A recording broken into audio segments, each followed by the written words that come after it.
Офіційно заявляю, що в мене найкраща в світі робота. Приїхала в гості сьогодні знов на Черкащині. Ну от я приїхала в Канів і така, це просто серце України.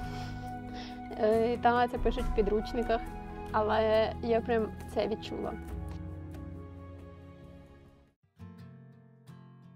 Привіт, мене звати Іванка, і я розповідаю історії людей, які зробили свідомий або несвідомий вибір жити ближче до природи, тих, які відновлюють хатинки, які приїздять на вихідні в село. Сьогодні я в гостях у Ані та її тата Ігоря.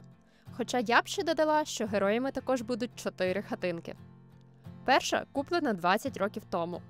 В другій зараз можна пожити, як в бабусі в селі. В третій завершується реновація. А четверта чекає свого часу на відновлення. Аня з татом купують старі закинуті хатки та відновлюють їх, аби зберегти місця, які викликають спогади.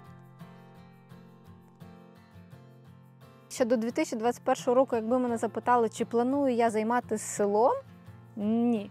Ми просто їздили, шукали хати, щоб зрозуміти потенціал, скільки тут закинутих є хат. Та мама каже, боже, яка у вас красива хата.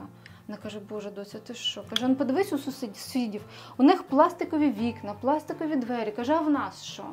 Тобто, коли вона в цю хату прийшла перший раз, вона каже, так пахне пластівцями, а пахло мишами. Ми її купили там за 3 з лишнім тисячі доларів, ну плюс оформлення. Але вклали сюди. За 2 годинки до мого приїзду сюди пройшла величезна буря. Конкретно тут повалило дерево. І я згадала, що у мого каналу є чудові партнери. Це Арпал, виробник подрібнювачів для гілок. А тут, оскільки тут кілька ділянок, кілька хат і постійно все заростає, потрібно очистити і кудись дівати ці гілки, а їх складно переробити дрібні, їх дуже класно було переробити подрібнювачем або на щепу, або на дрова. Цей подрібнювач спокійно затягує гілки діаметром до 6 см і переробляє на шматочки до 10, які потім зручно закидати в піч або камін. Посилання з деталями в описі до цього відео.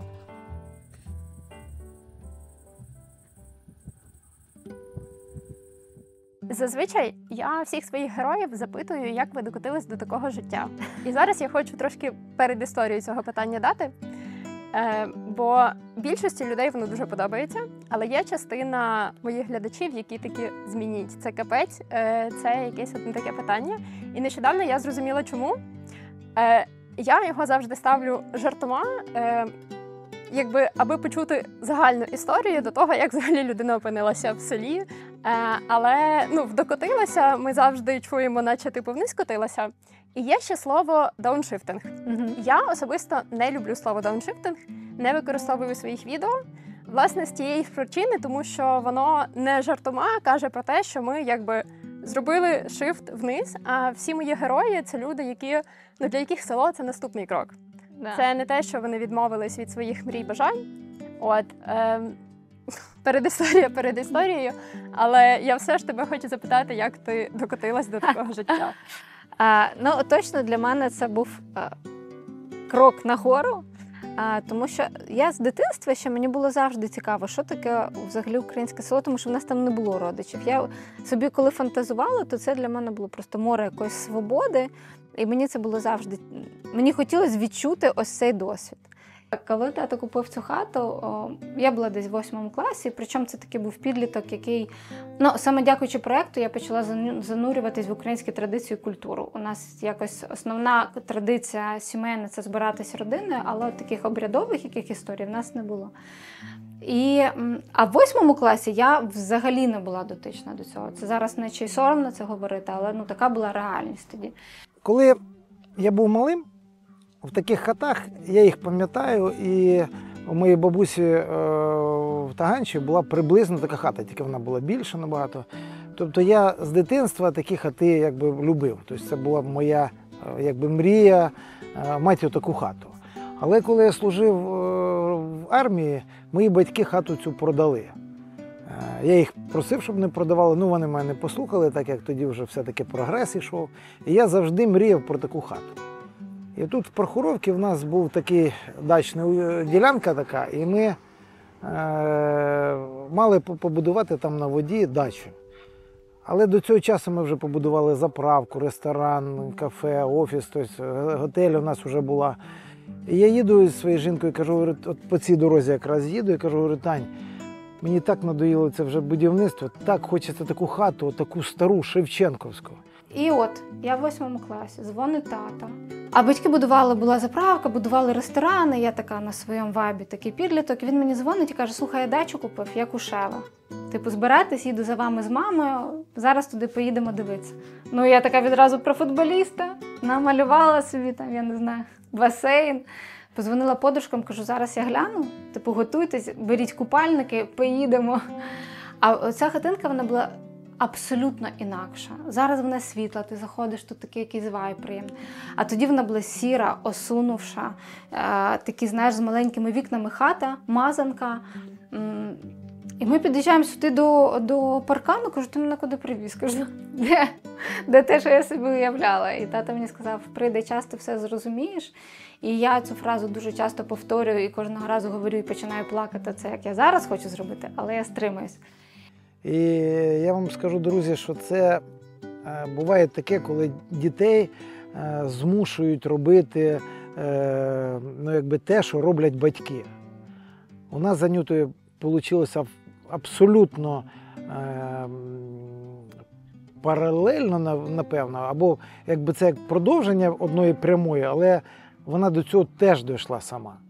Тобто, коли вона в цю хату прийшла перший раз, вона каже, так пахне пластівцями, а пахло мишами. І вона говорить, так пластівцями пахне. Тобто вона навіть не знала, як пахнуть миші. І потім я її дуже полюбила, тому що ми тут збиралися родина. У нас була велика родина, у моєї мами брат, у тата брат, всі діти. І якось там на галявині Якович і бабуся Рая. А тато ще любив взяти якісь сорочки, щоб всі поперевдягалися.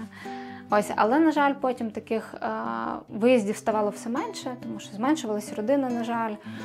Ставало все менше часу, батьки також були в Києві. І був період, коли ми реально роками сюди не приїжджали, напевно.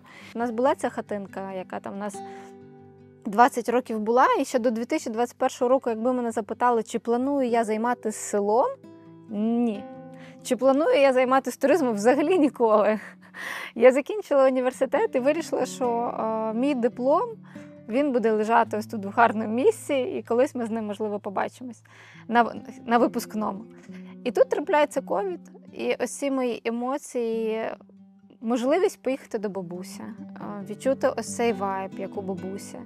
І мені дуже захотілося цим поділитися, передати ось ці емоції гостям, яким вже немає куди приїхати. Спочатку ми передавали це просто через, коли в нас була одна хатинка, через Інстаграм, тобто це не створювалося як бізнес-модель.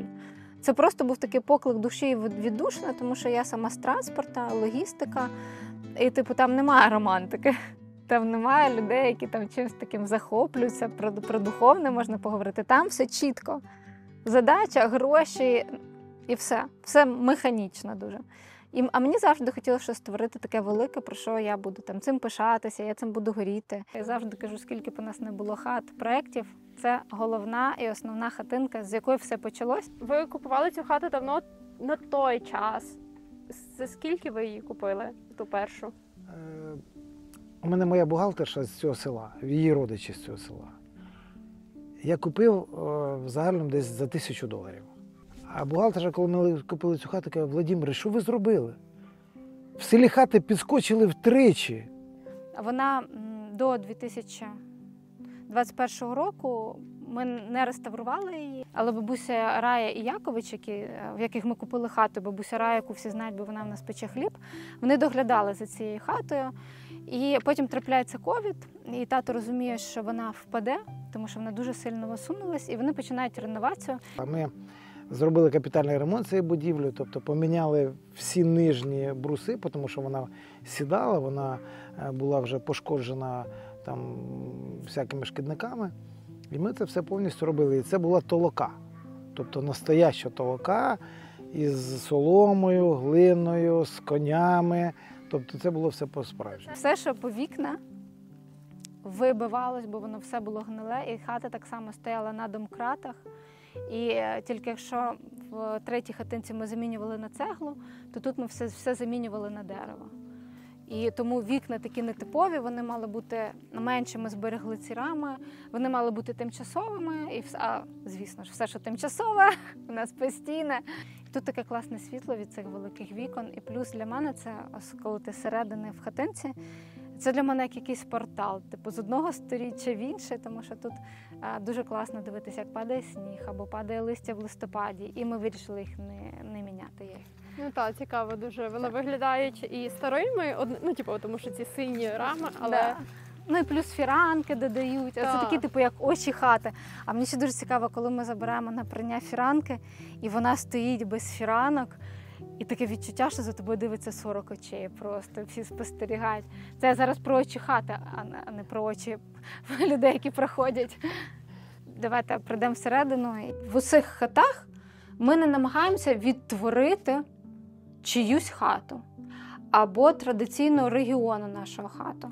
Для мене дуже важлива ключова місія проєкту – викликати спогади нашими хатками і тим, що ми робимо. Тому в Сінах у нас є 2 таких мисника. У мене один прадід був гончар, і в хатинці є книга, де він там розповідає про місце, в якому хотів Шевченко будувати хату, тому що там були суперечки між односельчанами. Це його роботи. Він робив випал прямо в ямі. Якщо нас будуть слухати гончарі, вони зрозуміють, у нього горн був вбудований, прямо викопаний в яру. Другий мисник, у мене другий прадід був столяр, і тут частково його робочі інструменти, частково не його, але ми так, щоб уважити наш рід, таких зробили 2 виставкових мисничка.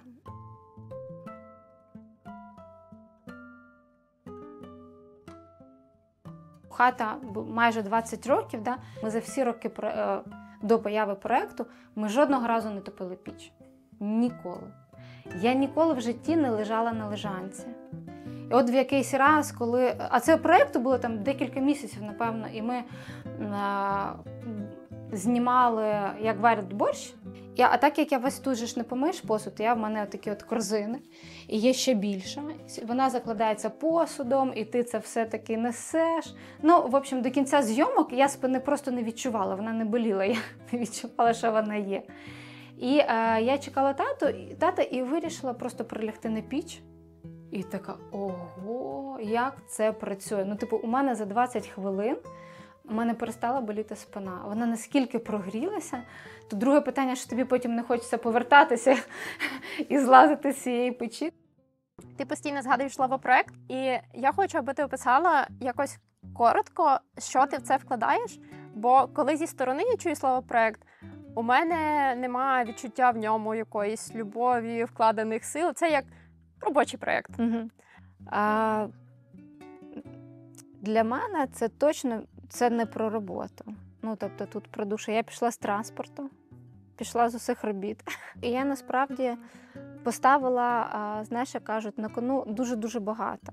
Я розумію, що працюючи в цій там міжнародній компанії, я б мала спокійне, розмірене життя, нормальну, гарну оплату і, типу, ні за що б не хвилювалася. У мене б не було таких дедлайнів, оцих стресів, тому що якось мені в Києві спокійніше набагато живеться, ніж коли я приїжджаю сюди. Тому що слово «бізнес» до слова «проект» я до сих пір не можу зв'язати. Ми в минулому році отримали там нагороду менторство від класних дуже дівчат. І зо мною прям пропрацьовували, що «Ань, це нормально, ну, типу, казати, що ви бізнес, що ви заробляєте, ну, типу, не бійся цього». А мені, типу, це я прям, знаєш, я ніби зраджую себе. І мені так хочеться, щоб це все було по можливості безкоштовно і робити більше, чим ми робимо. Тому це точно не про якусь, знаєш, тимчасову задачу, у якої є дедлайн, або якась межа, там 5 хат, і все, і я заспокоїлась, ну точно ні. А що включається в цей проєкт, чисто як діяльність там? Можна приїхати орендувати будинок? Ще що? Спочатку було як, я просто ділилась в Інстаграм те, що мені подобалось, от цією сільською естетикою. Ми проводимо майстер-класи індивідуальні. Можна приїхати спекти хліб з бабусею в печі. Печеться відразу 4 хлібинки. У нас є майстриня з Канева, яка робить там і свічки, і воскові вінки. І в нас є ще групові майстер-класи. І от я вирішила, мені написала одна жіночка з Канева, що вона робить воскові вінки. Я на них ще так глянула, якось не придала значення, і потім я до цієї ідеї повернулася. Ми зробили анонс, що плануємо майстер-клас по створенню цього вінка. І потім я щось розмовляю з мамою, кажу, що в нас же ж цей майстер-клас, а вона каже, у бабусі віконні ж її весільний восковий вінок. Ти ж знаєш? Кажу, в сенсі. Каже, ну да. Кажу, ти що, ніколи не бачила? Кажу, ну я бачила, та ікона стоїть у неї в спальні, там щось є, і я думала, що це, знаєш, з фольги ще такі прикраси робили. Вона каже, ні, це її весільний вінок. І я їду відразу до бабусі, ми знайшли її весільні фотографії. Кажу, Боже, це було в минулому році. І я тільки в минулому році дізналася, що у бабусі був восковий весільний вінок, і що він є до сих пір. І от ми проводили таке, груповий був майстер-клас, ми робили не весільні, і це було так приємно, це так розслабляє, всі спілкуються, ми обов'язково на майстер-класах печемо хліб. І така, знаєш, розслаблена атмосфера. Тому от майстер-класи. І ще ми відправляємо всім гостям туристичні путівнички, куди можна поїхати, щоб подивитися. Тут є ліс, тут є річка. Ну, для мене приїхати в село, напевно, це не стільки про... як коли я сюди приїжджаю. Я сюди приїжджаю, мені хочеться закрити ворота, викинути ключі від машини і бажано телефон, але я його ніколи не відпускаю від себе. І просто тут надихатись свіжим повітрям, походити босоніж, піти в ліс, не кваплячись і не бігти кудись. Для мене село от про такий відпочинок.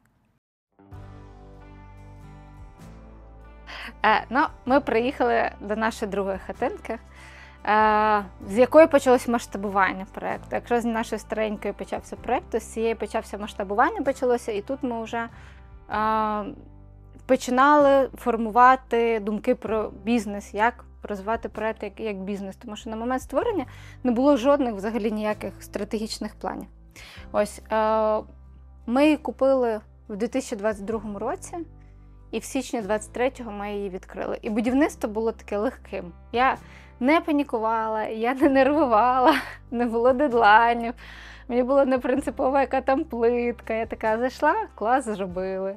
Там не зробили, ну добре. У мене вже тепер так не виходить. Бути спокійною. Проходь. В цій хатинці немає випадкових речей, тобто всі речі, переважна більшість, або належали комусь з моєї родини, або знайомим, родичам знайомих, ну, якось так. Це мисник мого прадіда. Ми його частково відреставрували, тому що він такий був дуже поганенький.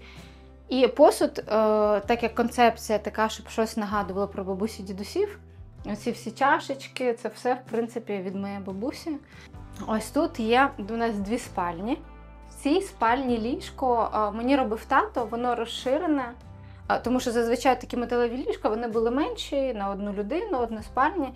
Тато мені його розширив, і у нас з'явилось таке 2-спальне ліжко. А як він його розширював? Типу доварював чи як? Так, доварював метал. Цікаво, де? В якому місці? Не можу сказати. Тут десь не знаю, не знаходжу, де вона допаяна. Прикольно. Це скриня старенька, яку нам також подарували. І тут ми зберігаємо постіль.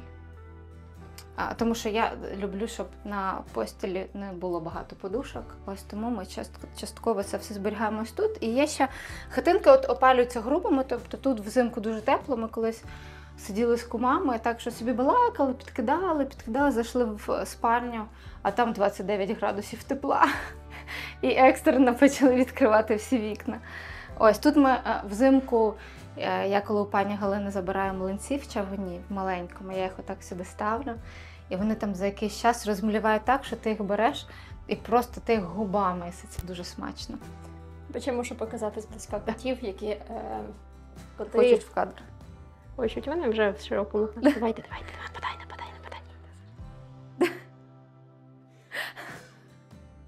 Так, і в нас ще є велика спальня. Це шафа моєї прабабусі іншої. І тут уже в нас єдине таке сучасне ліжко, ми його купували. І для мене ще важливо збирати книжки. У нас така досить маленька поличка, але Тут зібрані дуже цікаві книжки українські різних проєктів. І я зараз замовила і чекаю «Путівник Кримом». Ось багато ще книжок від юкрейнера. І ось що я дуже люблю, це проєкт «Витоки». І це прям зимовий цикл, і ми тут є в цій книзі. А крісла? А крісла це ми робили, тато їх десь знайшов, тому що багато людей вже знають, що ми щось там збираємо, і щось приносять, продають, щось там віддають безкоштовно, щоб не викидати.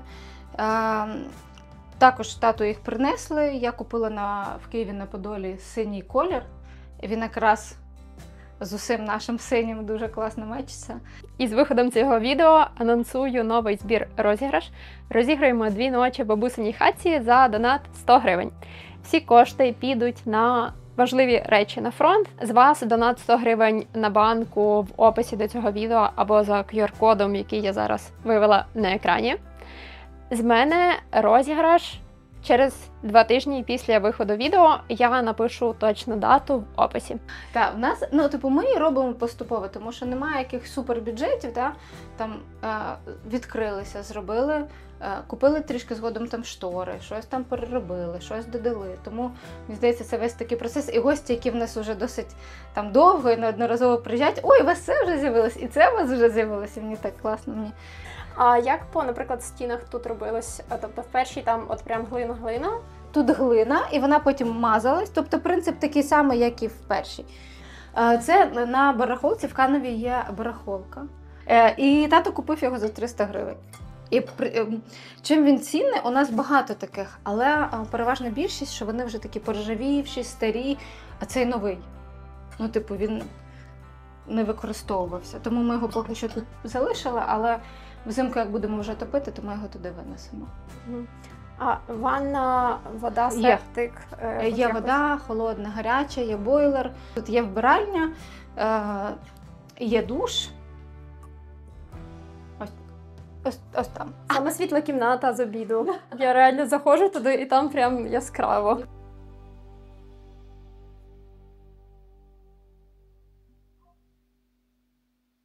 Хотіла розпитати про це село. Ми біля Канева, і взагалі в якому стані село? Чи воно живе, чи воно не дуже живе? Розкажи, будь ласка. Ти знаєш, нам пощастило з селом і з людьми, які тут живуть. Тому що ще до того, як ми в минулому році почали так багато їздити Черкащиною, мені здавалося, що всі українські села, вони отакі живі. Тут скрізь багато людей, тут є магазини, які там працюють аж до пізнього вечора. І потім, коли ми почали їздити в оці наші подорожі, дослідження, я зрозуміла, що дуже багато сел, які вимирають. І це так страшно насправді. А в нас тут все інакше, тому що є робота поруч Канів, є велика школа, село розвивається, і мені б ще дуже хотілося, от я собі коли фантазую, я думаю, а що якщо взяти одне село і перетворити його на якийсь туристично-культурний центр, де будуть збережені традиції, і ми зараз, я сьогодні спілкувалася з бабусею, чекаю, коли вони зможуть, щоб відтворити обряд випікання весільного караваю. Щоб ці бабусі співали, щоб цей каравай пікся у нас в печі. І я намагаюся розповісти, що це все важливо, що це, тому що дуже часто люди вважають, що кому це потрібно. Це молоде покоління, воно їм не потрібно взагалі. І ти прям пропрацьовуєш і пояснюєш, що для нас це дуже важливо. Тому що, на жаль, коли мені так не хочеться, але коли ці бабусі відійдуть, нам більше ніхто про це не скаже. Тому мені дуже хочеться багато фільмувати таких можливих обрядів, традицій. І хочеться, щоб люди досліджували свій край. І от зараз я думаю про те, щоб на День села організувати якусь таку виставку, щоб всі поприносили старі фотографії, в кого які є села. Тому що я не бачила, це зараз тут часто. А навіть раніше, до появи проєкту, я не пам'ятаю, чи були тут магазини, чи вони не були.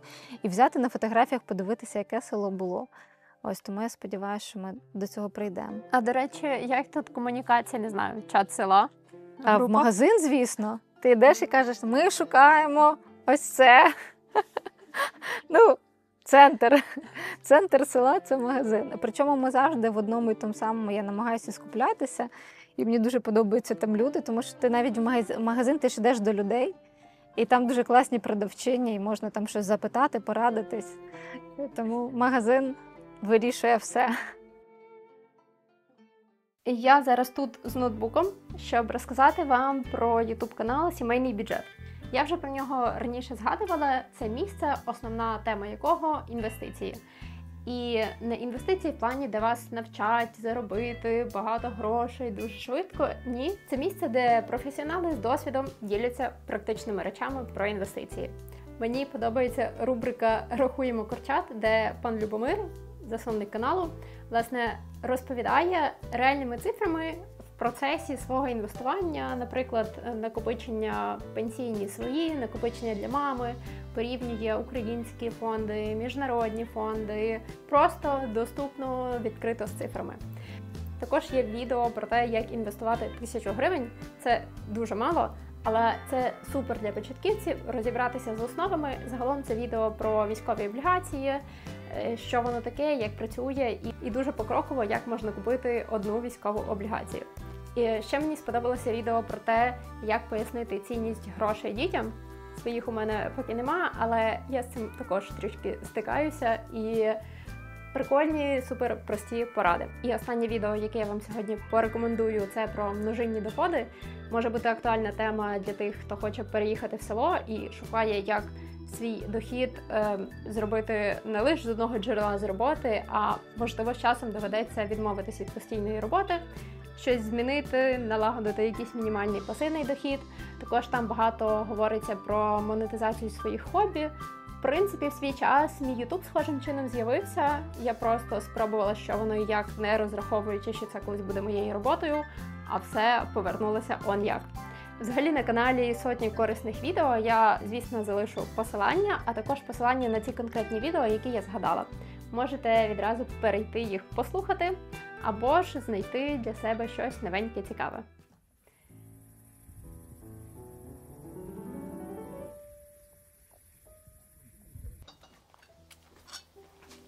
Де там твій міні-музей? Наступні А це сарайчик, Ні, так? да, Але це- це теж міні-музей виглядає. Ну, тут більше такі різні. Ага. Тут, знаєш, із сильного захочете, тут є. Да, щоб такі Різні сарайчики були у всіх.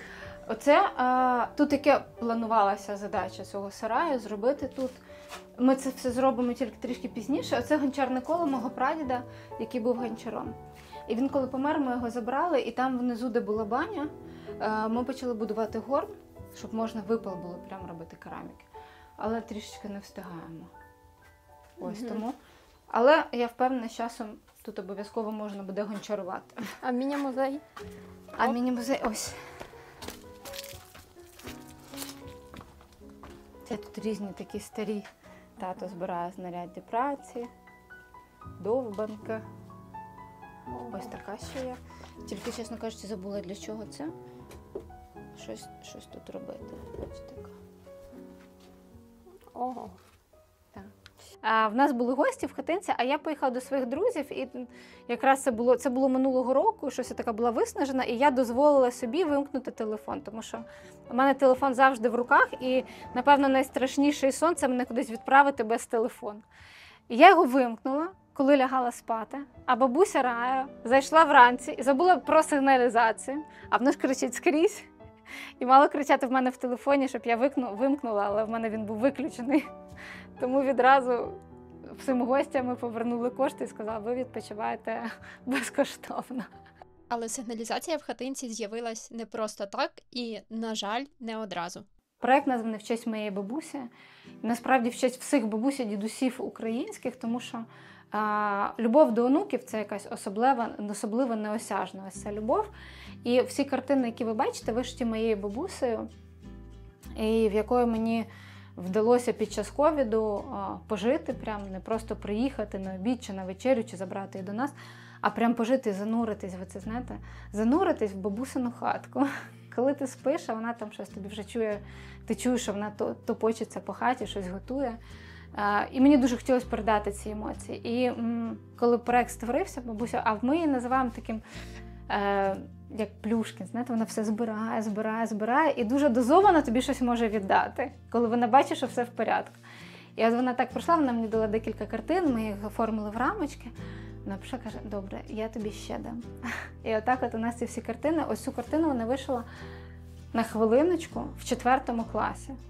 Я в 4 класі могла зробити тільки сукню для Барбі, коли шкарпетки потрібно було, знаєш, обрізати, щоб руки вставити.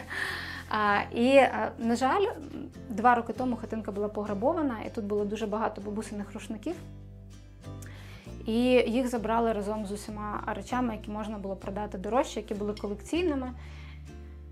Причому зайшли, забрали і пішли, нічого не розбили, знали, за чим йшли. І от для мене був найбільше бабусині рушники там. І я їй боялася про це говорити. І потім в якийсь із днів, ну там через день чи через 2, мені дзвонить бабуся і каже, я в тебе зараз щось спрошу. Каже, але ти мені спочатку перед питанням поклянись на іконі, що ти мені скажеш правду. А я зрозуміла, що їй сказала. Кажу, бабушка, це правда. Ну, я дуже довго це переживала. Я це пережила, наче. Вони зайшли, вони обережно все відкрили. Причому я була в Києві на фестивалі і транслювала, що мене немає. А тато він навіть не відразу зрозумів, що пограбування було, тому що забрали кролівецький рушник, ну те, що кидається в очі, забрали ліжник. І коли я приїхала з Києва, я зайшла, я також не спочатку зрозуміла, тому що все ніби на своїх місцях. Дивлюсь, нема рушника, повертаюсь, нема ліжника. Ну і, звісно, пуста скриня. А в нас ще до цього такі були, мені тато привіз старенькі ваги для золота. Старовинні, щоб міряти золото. Ну, дуже цікаві вони у нас там висіли. Ну, там іще декілька речей забрали, але, ну, принаймні, нічого не розбили. Коли була якраз цей процес реновації, а я, згадуючи себе, це такий максималізм, мені ж хочеться, щоб все було так, правильно. Я тату казала, а нам подарували цей диван і подарували до нього шафу таку дуже красиву, маленьку. І мені він дуже подобався. Але я тату кажу, тато, так не має бути. Ну в таких хатах не було таких диванів. Тут має бути піл. Піл – це такий дерев'яний настил, на якому спали. Він каже, окей, буде в тобі піл. Мені дуже пощастило з батьками. Тато говорить, добре, зробимо піл. І потім мені а я вже почала фотографувати його, і мені дуже багато людей в інстаграмі писало, що дуже нагадує бабусь, нагадує дідуся. І я така, стоп. Цей диван залишається тут, тому що основна місія, щоб хоча б точково, хоча б там якимось фото, відео, де там, я не знаю, парує хліб чи борщ, людей повернути в оцей спогад, відчути трішечки оце тепло, і якщо ми цього досягли, то це для мене найбільша радість. А це прям диван був, типу, в бабусі? Ну, це, ні, це взагалі подарований, чужий диван. Ага. Вони просто Я люди... просто вперше таке бачу. Так. Ну, я прям... Це регіонально, у нас вони дуже розповсюджені. Да. Ого. Просто що не цього періоду, типу не в таких хатах, звісно, але вони прям супер розповсюджені. І або ж спілкувалися з гостями, і вони розповідали, що у них в дідуся такий диван стояв в полі, де баштан, стояв диван у нього там, і він вранці йшов, казав, я на баштан, і там цей диван. Кажу, ну звісно, там можна відпочити на ньому. Це наша 3-я хатинка, як я пожартувала, що це привід сходити до психолога. Я зараз поясню, чому. Ми коли її купували, це була хата з таким ремонтом для бабусі, яку хотіли перевезти батьки, але бабусі ремонт не сподобався, вона поїхала жити до них. І, типу, якщо б, можливо, купували для себе, то б можна було заїхати і жити. І от коли ми її дивились, тут була набагато менша веранда, ми її вже придбали. І я тату кажу, пап, тут щось підлога нерівна, потрібно вирівняти підлогу. І потім я через тиждень приїжджаю з Києва, дивлюсь, а тут вона зірвана вся підлога, вибито під вікнами вже. І він каже, ми як зірвали підлогу, а вона хата без фундаменту була, вона вся внизу гнила.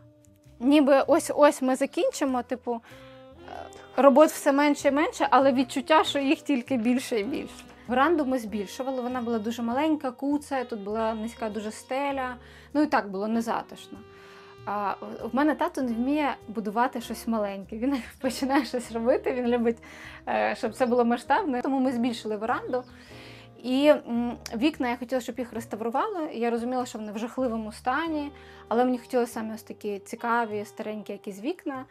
з різьбленням. І тато зробив мені сюрприз, він замовив у столяра їх нові. І коли мені їх привезли, у мене було відчуття в душі просто не передати. Це була така радість, що я не знаю, ніби мені там машину якусь подарували нову. А наскільки дорого, замовляти там порівняно з пластиковими? Ну, тут не в ціні. Питання не в ціні. Питання саме в тому, що вони повинні бути дерев'яні. Якщо вони навіть і новозроблені, але все одно це точно по тим кресленням, по тим розмірам, які були тут. Зробити двері десь $200. Вікно десь $150. Тобто це не зовсім дешеве задоволення. В цій хатинці, як і в усіх, окрім однієї, яка в нас не здається в оренду, буде вбиральня. Її, звісно, в плануванні не було, це була просто закинута комора, причому таке було відчуття, що вона зараз розвалиться разом з хатою. Ми любимо собі такі пригоди знайти. Тому ще трішечки є роботи, і тут буде тепла в нас підлога, тому що тут тільки одна грубка, і вона не отоплює всю хату. Тому довелось шукати якісь альтернативні рішення, щоб було тепло і комфортно. Це наша, як гостьова кімната. Тут буде стояти диван, і в спальні буде ліжко. А це такий легендарний комод, і в мене така з ним пов'язана історія. Ми будували баню, на жаль, яка згоріла. І на ганку цієї бані стояв ось цей комод, який привіз мій тато. І я з ним, до речі, була на Кураж-базарі, і до мене підходили спеціалісти, які займаються вінтажними меблями, і розповідали, що це такий старий австрійський комод. І коли була оця пожежа досить сильна, я тату кажу: тато, комод наш стоїть на ганку. Тато, просто нічого не кажучи, не думаючи, він біжить туди, скидає з веранди цей комод. І в нас навіть тут залишилось від пожежі сліди. Я кажу, тато казав, що ми не будемо їх нічим замащувати, це буде така дань нашій бані, від якої залишився тільки комод. Ми як придбали цю хатинку, в принципі, вона була адаптована, що можна було зайти і жити. Якщо там людям не потрібна була вбиральня, тут можна було жити. Але ми хатинки бачимо інакше, тому ми, звісно, всі шпалери відразу зідрали, стеля була забита гіпсокартоном, і також ми зірвали підлогу, і в якийсь момент я заходила в хату, і я навіть не уявляла, що таке можна зробити з хатою, і як це все виправляти і будувати. Коли є якісь моменти, мені здається, що цей ремонт ніколи не закінчиться, я себе уявляю в кріслі, яке я вже купила, як грає вініл, і я просто насолоджуюся атмосферою цієї хатинки, і це мене мотивує не здаватись. Спальня, вона така досить маленька, і ми зіштовхнулися з тим, що було трохи незручно обирати ліжко, і ми його не обрали. Тому ми знайшли майстра в Чернівцях, і ми зараз чекаємо індивідуально, він нам робить ліжко, там прям дуже красиве таке буде різьблене дерево. І в цій хатинці буде частково розумний будинок, тому що тут будуть стояти розумні розетки, і ми будемо регулювати заздалегідь температуру, ці всі. Така вона буде сучасна мазанка. Тут буде досить мало меблів, тому що я вирішила ставити стіл для обіду у вітальні, щоб можна було так це все красиво там сервірувати, тому що тут вона досить маленька, а мені дуже хочеться сюди ще поставити цей старовинний мисник, і вони зі столом не будуть мечитись. Хтось будуть кусатися, кажуть. І ось тут буде робоча поверхність, тобто така з мінімалістичним таким якимось дизайном. І ще ми хочемо повісити сюди для посуду такий старенький. У нас також є мисничок, щоб можна відразу тарілочки ставити. Тут є грубка, і на грубці можна готувати. Тут, звісно, газу тут не було, тобто тут тільки електрика. Але слава Богу, що вона була підведена, бо це також ми це проходили, підводили електрику. А скільки таку хату, наприклад, купити? Ви знаєте, який я зробила висновок? Ми її купили там за 3 з лишнім тисячі доларів, плюс оформлення. Але вклали сюди вже понад 20. Тому от ми з татом їхали, розмовляли. У нас просто дуже багато імпульсивних рішень. От нам сподобалась хата, ми її беремо. Ми не аналізуємо, що отут підгнило і там підгнило, краще ми там знайдемо дорожчу хату, щоб це не перероблювати. Тому що ти маєш закохатися в простір, щоб ця енергія передавалась. Це я так вважаю, це мої такі думки. І тому ми її придбали. Точно б я б не змінювала цього рішення, якщо б відмотати час назад. Але те, що вона вже тягне під $30,000, то це точно. Так як ми відновлюємо старі будинки, то все-таки ми культивуємо і старі вікна, старі двері, тобто можна зробити нові двері. Але це виходить новий будинок, і це не зовсім, будемо говорити, наш план.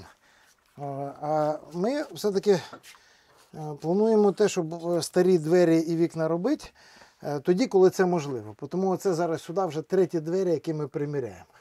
А ці ви пробували, вони не підійшли? Бачите, ми їх зробили, але вони часу вони поведені. Їх не можна вирівняти. Тому ми знайшли ще одне. Да, це з іншої хати, старі двері, які ми сюди пристосуємо. А так як вони трошки довше, то ми їх обрізаємо, щоб вони були по цьому розміру. Ну, поїхали!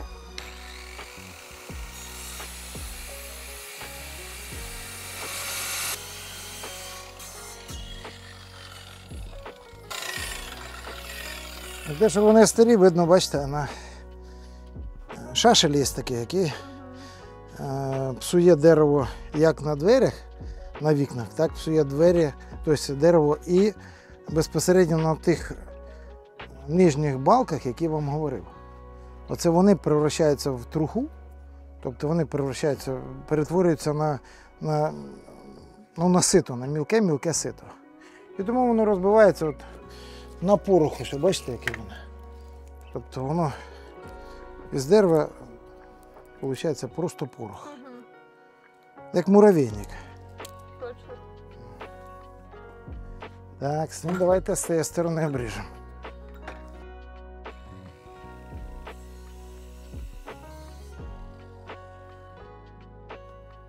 І таким чином будуть отакі двері. А це, бачите, який ганок. У мене багато друзів грузинів. І знаєте, у грузинів, пам'ятаєте, такі фуражки були, такий длинний козирьок такий.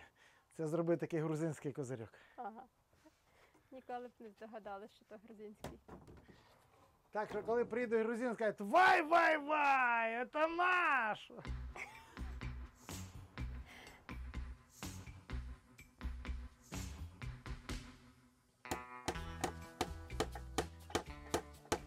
А ви раніше мали справу з будівництвом? Да. От, Я з розкажіть. будівництвом мав справу з самого дитинства. По-перше, мій батько професійний будівельник. Тобто він інженер, будівельний, значить, він все життя будував. Я ще був у першому класі, і батько будував дорогу і брав мене, щоб ми не гуляли там, байдики не били, то ми були учетчиками. Ми відмічали, скільки ходок зробили машини. Це перша моя була робота така. От. І цікава історія, що мені тоді привозили там морожен туди-сюди, щоб поставив більше ходок. А я не ставив. Тобто я принциповий був з дитинства. От. А потім був мій особистий проєкт. У мене була вівчарка німецька, здорова. І одна із умов була, що батько сказав: хочеш, щоб була собака, роби для неї сам якби вольєр. Він виділив мені місце. І я повністю сам один в літні канікули зробив. Значить, тоді і ворота, все робив сам. Це мій перший був такий проєкт. От. Помимо того, все будівництво, яке велося там, курятники, гаражі домашні, добудови квартири і так далі, нас залучали. Якщо Анюта це добровільно робила, то в нас не було добровільно. Ми вставали в 5 ранку з батьком, і ми тягали ті тачки. А до речі, у тебе донька якого віку? Їй 10 років, оце в серпні буде 11. І як вона тут? Часто буває? А знаєш, мені здається, найкраща характеристика, коли донька малює родину, ну як всі діти це роблять. Вона малює мене, моїх батьків, і вона малює бабусину хатку. Ну, типу, цим все сказано. Це член родини просто. І вона це розуміє, вона інколи ревнує, тому що я по життю, в мене дуже завжди насичені дні. І от якраз у цей момент ковіду, коли народився проєкт, особисто для мене це був просто такий, знаєш, наче я доплила до берега і я не втонула. І все. І я змогла видихнути, я нікуди не летіла. Заборонили з усіма спілкуватися. Я така, боже, нарешті, мені можна ні з ким не спілкуватися. Я була тільки з батьками, з бабусею і з донькою.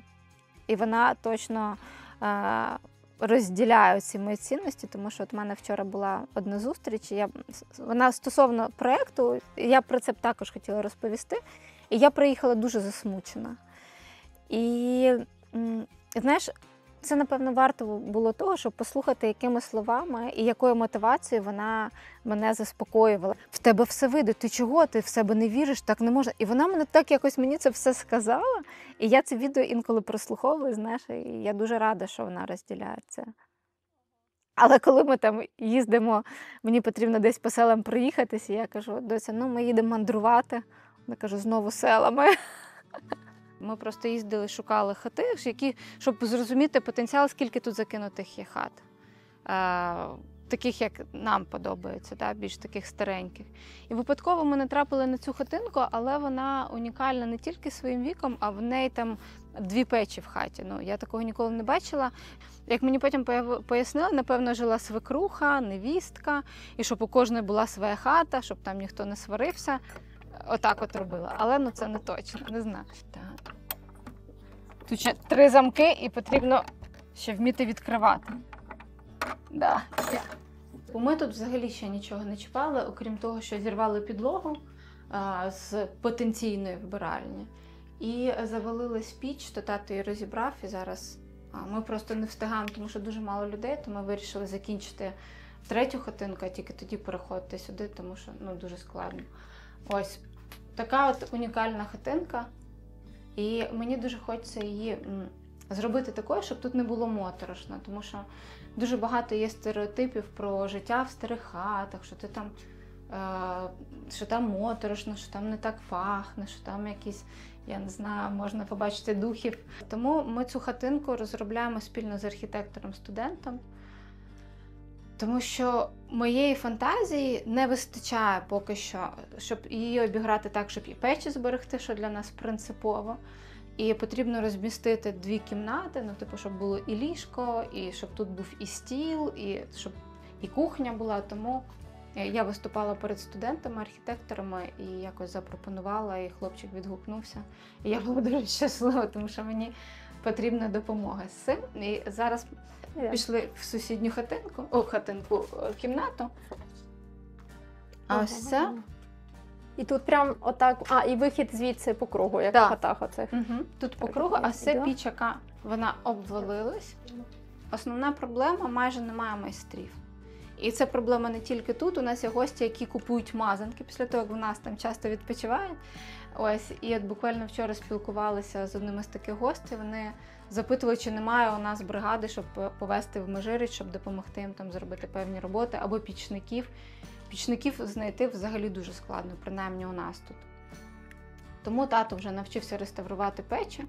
Тато навчився, він і так вмів це все робити, але з кожною новою хатинкою він удосконалює свої вміння. І ось так виглядає розібрана піч. Роботи тут дуже-дуже багато з цією хатинкою, тому я вже не ставлю перед собою таких нереальних дедлайнів, типу за 2 місяці зробити хатку, щоб швидко до сезону її відкрити. Після нашої 3-ї хати я взагалі зрозуміла, що дедлайни в реновації старих хат просто потрібно забути. Немає свого дедлайну. Немає, розраховувати тільки на Божу допомогу. В цій хатинці також буде вбиральня і буде кухня, тому цю кімнату тут нам доведеться вирізати вікна, щоб воно було світло. А це була якась комора? Так, це була комора. І тут прям немає підлоги? Тут був скрізь лінолеум, чи як він правильно називається. Ми будемо, скоріш за все, робити дерев'яну підлогу, але це також окрема історія, тому що дедалі це все важче і дорожче. Чи не думаєш ти переїхати в село? Мені здається, ми 3-ю хатину як добудуємо, я туди точно переїду, тому що вона дійсно будується. Ти це робиш як для себе, всі хатинки ми так робили. Я жартую стосовно переїзду, але я не знаю, чи я б змогла з моїм темпераментом довго так жити. Тобто я можу зупинитись на декілька днів, набратися цієї енергії і далі поїхати в велике місто, щось робити, там відбувається зовсім інше життя. От ми вчора повернулися з Києва. Ми їздили на 2 дні, тому що ми на літо виїхали зараз звідти взагалі. І я прям засумувала, я відчуваю, заїжджаю в місто, заїжджаю до себе в будинок, я така, і там всі ці кав'ярні, люди, знаєш, ти за цим також дуже сильно сумуєш. Тому прям повністю переїхати навряд чи. Але я підживаю тут. Буду тепер в різних хатах, то ми там в батьків, то у бабусі, то тут. А тепер ще ці 2 хатинки, так що... До речі, я просто коли починала, я собі там придумала фокусуватися виключно на людях, які живуть постійно в селі. Зараз я бачу і інші переваги формату, коли ти щось робиш, але не знаходишся постійно. То навіть в мене так виходить, так як я їжджу на зйомки. І оці 2 дні перед виїздом я така, у мене так добре, я не хочу нікуди їхати. Коли я сиджу вже 2 тижні вдома, просто вдома. Так само, коли я приїжджаю, перший вечір, там якась погода гарна, чи не гарна, я не знаю, камін розпалили, я така, вау, прикольно тут у мене. І оцей контраст, постійна зміна, вона дозволяє помічати те, в чому я живу. Це дуже класно працює. От мене навіть, я завжди розповідаю історію, що, знаєш, нам, люди так, напевно, створені, що нам постійно всього мало. Нам хочеться кращий автомобіль, більшу квартиру чи більший будинок. І ось це, коли в тебе дуже багато претензій до себе і до того, що ти створюєш, ти постійно чимось незадовільнений, а потім ти приїжджаєш в Мазанку, от коли в стару прям нашу хатинку, де немає води, і тобі її потрібно перенести від сусідів, де немає світла, де там багато ще всього немає, і ти потім ввечері, після такого насиченого дня, коли тобі там щось потрібно робити, а не просто приїхати сфотографувати, ти приїжджаєш додому, де є світло, вода, і ти такий, Боже, та я класно дуже живу. Я нещодавно робила опитування стосовно тригерів взагалі в сільському туризмі. Я розумію, що там ще роботи з цими думками, але з основних це те відсутня вбиральня. Так як у мене родичів в селі не було, від слова, взагалі я до початку проєкту з селом була дотична тільки коли я приїжджаю їх коли я кудись їду. В мене був один досвід в дитинстві переночувати в далеких родичів в селі, і для мене це було таке щастя. Я пішла на дискотеку, і я така думала, Боже, як вони класно, ці люди живуть. А місцеві, ті, хто живуть в селах, вони дуже недооцінюють цього свого щастя. І колись уже з роками, коли з'явився проєкт, коли я почала цікавитися цими старенькими хатами, старими вікнами, дверима, я приїхала до людей, у яких була ця така дерев'яна веранда з цими віконцями. Я кажу, Боже, яка у вас красива хата. Вона каже, Боже, доця, ти що? Каже, подивись у сусідів, у них пластикові вікна, пластикові двері. Каже, а в нас що? І я розумію, що з цим потрібно працювати, щоб люди розуміли своє багатство, це їхній стиль унікальний. Ми за прогрес, 100%. Люди мають жити в класних будинках, щоб там все було зручно, красиво. Але тим не менш, мають бути проекти або люди, які локально зберігають ось ці старенькі хатинки, якісь архітектурно цікаві об'єкти. Да? А люди навіть цього не цінують. Вони думають, що це його розвалити треба і поставити тут модульний будиночок, і все буде класно. І ти знаєш, якщо повертатись до думки і до моїх емоцій, коли я була малою про села, мені здавалося, що діти в селах – це просто неймовірно щасливі і вільні люди. Я думала, вони вранці виходять, поснідали і заходять брудні, щасливі, голодні, ввечері поїли, лягають спати. Але я тоді дитина, я не думала, що ці діти бідолашні, вони там і корову мають випасти, і траву зібрати, що в них повно обов'язків. І оці тригери з дитинства, вони дуже в багатьох закладені, вже будучи вони дорослими. Сільський туризм, вони того і не розглядають, да? Тому що в них оці відчуття обов'язків, багато роботи десь десь воно присутнє, тому мені легше. Я село дуже романтизую. Я така, Боже, село, погребти траву граблями. У мене навіть ось мозоль від крайнього разу, і мені так класно, Боже, це так приємно, думки розвіються. А коли людина робить це весь день, їй не так чудово, як мені. Ось, і стосовно моторошних історій, я вам обіцяла розповісти трішечки. Так от, про атмосферу хати. Сюди було, як заходиш, то таке прям відчуття, що на тебе, а тут ще була фотографія бабуся, дідуся, які тут жили. Обов'язково це таке старе мутне дзеркало, знаєш, що ти дивишся на себе, а бачиш все покоління, яке було в цій хаті. Вона була дуже темна. І тут у мене випускний, і ми вирішили, а як в кожному класі є якісь свої такі костяки класу. ми вирішили нашою компанією приїхати сюди переночувати. І ми там, хто не помістився на печі, Оксана, наша однокласниця, лягла на лежанці, хтось був в наметі біля хати. Ну, а тут же світла немає до сих пір принципово. Мені тато казав, давай я тобі підведу розетку, її не буде видно, вона не буде псувати інтер'єр, але ти собі зможеш підключати, коли тобі потрібно. Типу, я сказала, ні, тут мають бути тільки свічки, трава. І батьки розуміють, що світла немає, типу, підлітки, потрібно глянути о 3-й ночі, чи стоїть хата. А ми якось всі позасинали, а Оксана, одна, яка тут лежала, вона дуже боялася, не могла заснути. А вікна маленькі, і ми, батьки, о 3-й ночі вирішили з вулиці прийти і позаглядати у вікна. Оксана нам це вже вранці розповіла, каже, я наскільки злякалась, каже, я навіть не закричала, я просто вирубилася, говорить, у мене, я, каже, наче в кому впала. Тому от такі от моторошні були тут історії, але духи не приходили. Ти багато зараз поїздила по навколишнім селам, ну і взагалі в сфері, бо я більш в такій побутовій сфері переїзду в село, ти більш в культурній сфері етнографія, і в якому стані у нас це все?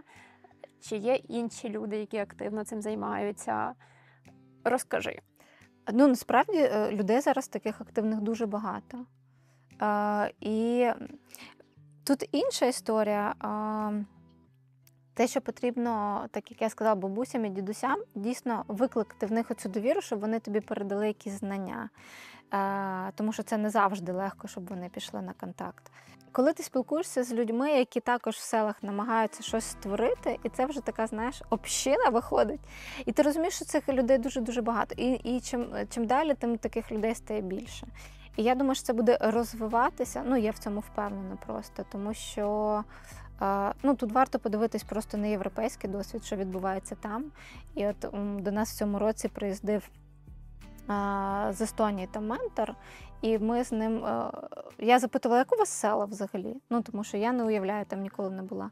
І він каже, мати хату в селі, ну, це розкіш. А якщо ти ще маєш якусь одну корову, то це тільки заможна людина може собі дозволити. Ось тому я ж все ж таки закликаю людей купувати хати в селах, і їх дуже багато. Там не обов'язково концентруватись на гарно там тільки таких, що заселених, да? Тому що чим більше людей буде заселяти в села, і села будуть розвиватися. Тому ми все ж таки за те, щоб люди переїжджали в села і докочувались до цього життя. Я думаю, зараз саме час прорекламувати чатик, який я на цей момент ще не запустила, але на момент публікації він уже має бути. В мене є монобаза, де можна підписати, залишити чайові. І також за різні тарифи, з тарифом 100 гривень можна отримати доступ до якихось відео, яких нема публічно. А також щомісячно я роблю зідзвони, де розказую про бекстейдж зйомок. А з тарифом 250 я запускаю спільноту. Це буде спочатку буде просто один спільний великий чат. І якраз людей, які або вже переїхали в село, або переїжджають, або хочуть переїхати, бо локально ще люди плюс-мінус якось знаходяться, і то не дуже легко познайомитись, особливо якщо ти не публічний. А там можна буде знайти людей, поспілкуватись, пошукати контакти тих, хто проциклював тобі підлогу. Або, в принципі, просто моральну підтримку отримати. Тому всіх запрошую, посилання під відео. Клас, так, це дуже важливо. Про будівництво. Зараз дуже багато молоді купує старенькі хати і намагаються відновити. І у вас вже дуже багато досвіду. Що ви порадили, основне, на що звертати увагу, що враховувати, якісь такі основні аспекти? Ви знаєте, це серйозне питання, і я вважаю, що перше, ніж брати хату, вони повинні її обстежити, навіть при тому досвіді, який є у мене. Коли ми взяли цю хату, ми в будь-якому випадку її взяли, але коли ми взяли цю хату, в неї можна було заходити і жити. Тобто вона була зроблена косметично так, що можна було заходити і жити. Але коли ми почали її вскривати, то ми більше, ніж 4 місяці ми тільки піднімали стіни, тобто нижні бруси, вони були повністю знищені. Тобто вона держалась на штукатурці. Оця хата держалась на штукатурці. Тому, коли будуть люди дивитися це відео, або хто мені позвонить по вашій рекомендації, я їм розкажу, що першим ділом, що треба взяти, це треба взяти стамеску, молоток і проходить по нижнім брусам дерев'яних хат. Як правило, вони саме, не як правило, а це 99,9, що вони всі пропавші. Тому потрібно звернути увагу саме на це. На дах і на оці 3, 4, 5 нижніх брусів. Нічого складного нема, але знову ж таки, навіть я запитую у старших, як це треба зробити. Наприклад, щоб хата не впала, коли знімають нижні бруси, її треба просто підперти з середини. Казалось би, вроді дрібниця, а якби не зробити, вона просто може упасти. Я хотіла, який, ти кажеш, темп життя, типу, в тебе в місті швидкий, і хатинки ці зараз це твоя основна діяльність, ти не працюєш на іншій роботі? В мене є ще одне направлення, є бізнес, ми пов'язані все ж таки з транспортом, але я пішла з найманої роботи. Ага, тобто в тебе є ще Є ще робота за джерело комп'ютером. Да, от постійно. Ну, тому що насправді це досить дорого отримувати оці хати, дорого їх реставрувати. І я дуже вдячна компанії L'Oréal, що ми отримали цей грант, тому що був момент, я розуміла, що потрібно масштабуватись, але в мене не було ресурсу, тому що я невдало дуже купила квартиру в Києві, а будинок не добудувався, і це було прям дуже боляче.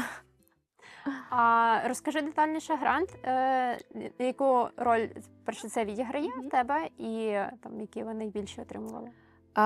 Ми на початку цього року отримали грант від компанії L'Oréal в розмірі 750 тисяч гривень, і нам це дало змогу придбати 2 хати.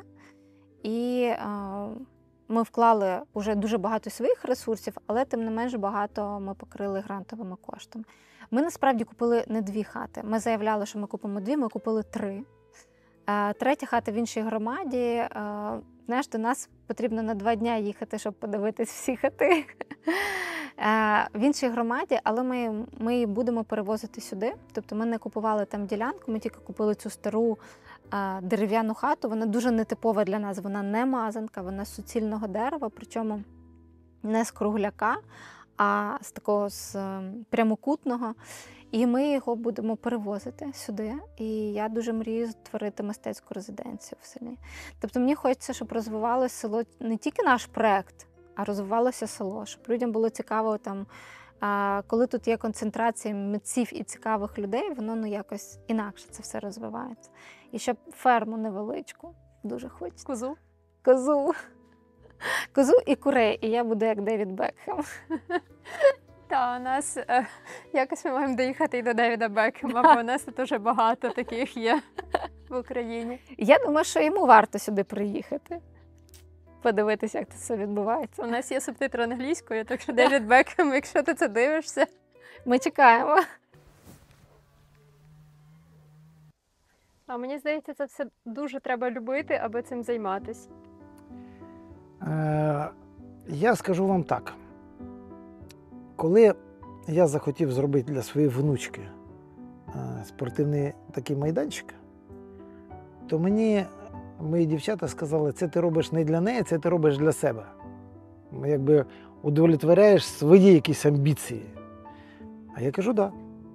І зараз оце те, що я роблю для Анюти, я теж роблю це для себе, тому що мені дуже подобається, коли моя дитина посміхається, коли їй це подобається. Тобто я її роблю для неї, але в першу чергу для себе, щоб побачити її посмішку. Це ви так гарно сказали. Ну так є. Що я не можу. Ну так є. Ми проїхали всю Європу із сім'єю, ми були в різних країнах світу. Мені б зараз давали сотні тисяч доларів, євро. Я б ні за що не остався там. Я б поїхати подивитися і вернутися сюди. Отут саме красиве, саме колоритно і саме живе. І я точно можу сказати там, з нашого досвіду, що зараз це все, в принципі, досить популярно. Але якщо люди думають про те, що вони хочуть працювати в сфері гостинності, і вони розуміють, що село типу тренд, хати тренд, але вони так собі до цього відносяться, то це точно краще в цю історію не вступати і не починати її. Тому що якщо ти цього не любиш, це дуже складно буде. Ну, це не той випадок, коли ти просто можеш менеджерити, знаєш, там десь звідкись. І все, тут так не працює. Я завжди кажу, тут не має бутафорних речей. Типу, якщо диван, на ньому можна сидіти. Якщо це піч, то ви можете плести, я не знаю, вінка чи щось робити з печі, якщо вам хочеться. Тобто для мене дуже важливо це такий розслаблений стан, і коли тут всі щось роблять, я себе відчуваю такою бабусею, до якої, знаєш, з'їхались онуки, і я така прям. І завжди дуже сумно, коли всі роз'їжджаються, ти таки проведжаєш останню машину, і вона бах, і знову порожня. І я просто розумію, як бабусям, які чекають своїх онуків, дітей, як їм сумно, коли вони їдуть. Тому, будь ласка, бабусям, як казала моя бабуся, якої вже, на жаль, немає, дзвоніть тим, кому є ще, а кому ще можна подзвонити. Дуже дякую тобі за інтерв'ю. Бажаю все-таки в сторону бізнесу його активно, аби воно працювало. Бо усім цій кровоносній системі треба, аби кров рухалась, поступала. Дякую, що запросила. Дуже дякую, що ти приїхала. І, знаєш, для мене це дуже важливо, тому що саме в такі моменти я відчуваю, що ми на правильному шляху. Коли я спілкуюся з гостями, коли вони залишають відгуки, коли ми цікаві для когось, я розумію, що ми це все робимо правильно. І нам потрібно трішечки більше часу і ресурсу, але тут я вже активно над цим працюю. Тому буду рада зустрічі. Дякую, що провели цей час разом з нами. До нових зустрічей. Па-па.